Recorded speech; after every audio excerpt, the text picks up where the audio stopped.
మన సూర్యశ్రీ దివ్యాంగుల charitable trust 6వ వార్షికోత్సవం సందర్భంగా మన దివ్యాంగుల పిల్లలు సందడి ఒకసారి చూడండి. మా పిల్లలు మంచిగా పాట పాడతారు, మా పిల్లలు డ్యాన్స్ చేస్తారు.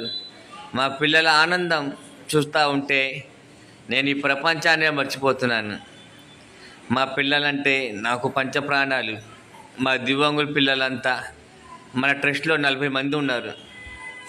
వాళ్ళ సందడి చూస్తుంటే మేము మైమరిచిపోయాను. మన సూర్యశ్రీ దివ్యాంగుల చారిటబుల్ ట్రస్ట్కి వీలైతే మీరు కూడా సందర్శించండి. మన పిల్లలతో సమయం గడపండి. మన పిల్లలు ఒక బ్లెస్సింగ్ మీరు తీసుకోండి. మన దివ్యాంగుల పిల్లల బ్లెస్సింగ్ తీసుకుంటే మీకు ఆ భగవంతుడు ఎంతో మంచిగా చూస్తారు. Thank you donors, all donors. మీ అందరికీ మరొకసారి రుణపడి ఉంటానని తెలియజేస్తున్నాను.